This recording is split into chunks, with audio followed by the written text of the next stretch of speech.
So hey guys, welcome back to the channel. For those that don't know me, I'm David Fredrickson, 51-year-old type 1 diabetic, and I am a non-responder to creatine. And in this video, I want to give you guys some information on creatine. I think we all should be taking it, non-responders or responders. And I also want to kind of let you guys know what I ended up stacking together as a non-responder to get the benefits from creatine, because we can all benefit from creatine, because there's actually all kinds of health benefits with creatine. All the misconceptions as far as kidney damage and stuff like that that have been around for years that might be still floating out there are all BS. They've done trials and studies, and there is no such thing as long as you stay within the recommended dosage. So first I'm going to talk about the first creatine I ever tried to use, and that is a micronized creatine mono, which works for most people. And this is, you need to take this 3 to 6 grams to get the, the saturation effect if you're a responder to creatine. I literally had to go up to 10 grams. And back when I was doing that, I would purposely cycle off for 2 days a week because I know 2 grams was beyond the limit. And of course, I'm a type 1 diabetic, so I worry about my kidneys and stuff. So, and I never had any problems. But doing it that way, as far as 5 days on, 2 days off, because I still, at that amount of grams, I was still saturated. So I was able to jump back on it and feel some effects from the creatine. The second one I went into was Creatine Hcl. Now, I have a product here that I would recommend for those that like Creatine Hcl. And this is Inspired CR3. I don't have any promotion codes. I don't have anything for you. This is just for information purposes, because I've tried Creatine Hcl alone. I've tried it with other, delivery type mechanisms. And this one works very well because it has agmatine sulfate in it. And agmatine sulfate is not only a pain reliever, but it's also a vasodilator. So it's kind of like a delivery system for nutrients.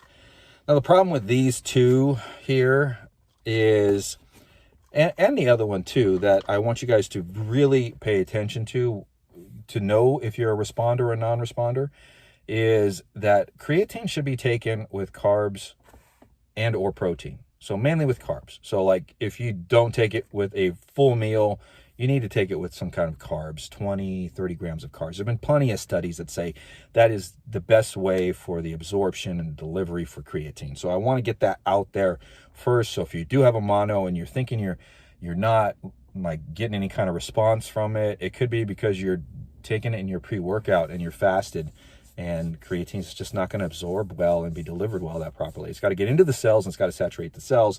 And the main thing about creatine is it actually, the best thing about creatine, it's not an anabolic steroid or anything like that, but it converts ADP back into ATP pretty rapidly.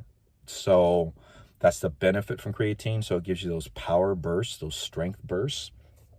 And the other thing that is a misconception about creatine is that it puts weight on you. Now, it is somewhat a misconception, but then there's some facts to it, and I just want to briefly explain that. It's not that it puts fat on you. It's not that it makes you bloated in your places where you don't want to be bloated, like your hips or your stomach or something like that. It basically stores water within the muscles. And that's a good thing, because if you're looking for the best workout ever, you want water to be stored in your muscles. And what that basically, the reason for that is your muscles are 70 to 80% water in the first place. So if you're training in a dehydrated state with your muscles dehydrated, you're not going to have as much strength and power. So it's just the way it works. Now, there are forms out there that say that they don't bloat you. So, or products, creatine lean, stuff like that. And it's all bullshit, because creatine, in order for it to be used, it has to store water. If it doesn't store water, it's useless to you. So don't believe any of that type of hype or selling technique to you. Now, creatine is great for everybody. So I talked about the HCl. I talked about the creatine monohydrate. The other thing about monohydrate and creatine HCl is HCl won't give you that digestive issue, that yucky feeling in your intestines, which I have gotten from monohydrate, not monohydrate. So there is a benefit to HCl over creatine. Now, most of the studies have been done on creatine mono. Now, me being a non-responder, I've had to mess around with configurations, concoctions, stuff like that to actually hopefully get the delivery that I want through the to my muscles. And the best one that I have found, and I also stack it with something, I actually stack it with one of those, is Creatine by Rich Piani. I don't like all of his products, but the formulation when I was looking for stuff was very important to me as far as delivery. It had things that I was using with creatine to help it for absorption. It says, they call it a creatine acceleration blend or accelerated blend. I'll put a picture up here. I'll read it here, but I'll put a picture so you can see it. And it's got L-taurine, TMG, which is betaine, and Gemini Sylvester. I am not pronouncing that right, I know. And banana leaf. Those are basically for insulin. So they help kind of regulate insulin. And the one nice thing a lot of people don't know is creatine, for those, let's say you have male pattern baldness within your history within your family. Creatine has been known in quite a few studies to increase DHT. And with the increase of DHT, you could prematurely lose some hair. And there's not been no studies of somebody going bald, but they put fenugreek in here, which a lot of people think of fenugreek as a testosterone booster, but it is really a good DHT inhibitor. And that was awesome. That kind of like almost sold me on trying this product. It was like they're really putting this together formulation wise that I like. And then it's got bioprimin, which is just a black pepper, which is supposed to help with the absorption of the ingredients here.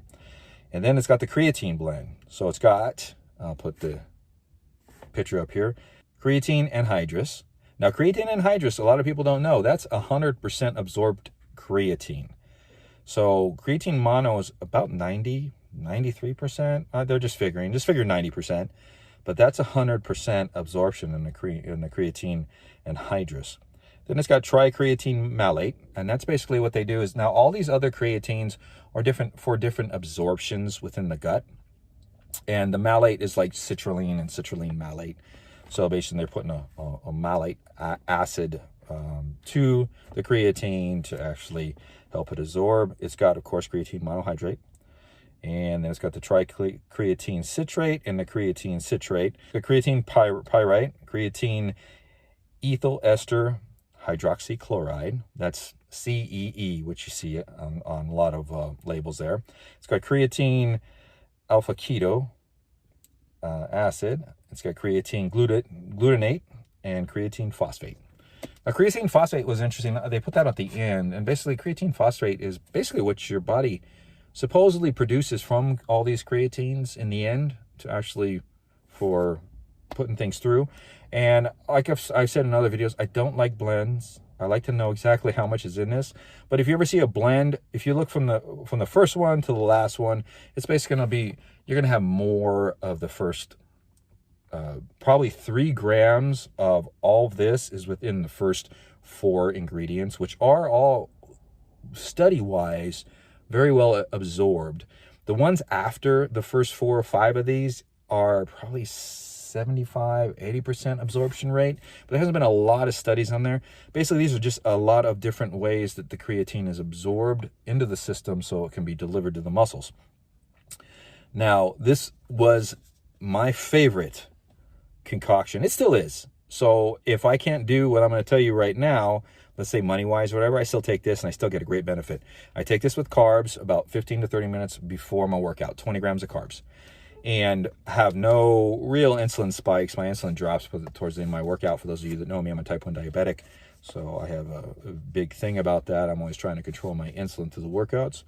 And what I did one day was I was like, I need a little more today, and I'm not feeling it. So I was like, you know what? I love HCl. I still had some more of this CR3. This was a month and a half ago. I figured that there's 5 grams in here. We can take anywhere between, through the studies, 3 to 6 grams of creatine. And there's probably, as far as absorption rate, there's probably only 4 grams within this product that actually literally get absorbed because of the different absorption rates in here. I'm going to take a gram, which is 2 pills of this, and stack it. And I'll tell you something. I know now why those that are responders to creatine love creatine, because that changed my workout. And of course, I'm almost done with this. Luckily, it's Christmas time and I got a little cash from some people, so I'm going to go ahead and probably pick up another bottle and that's done. But that has been my go-to as a non-responder to creatine, is stacking those two before the workout with some carbs. And I just want to share that with you guys. So this is Dave signing off.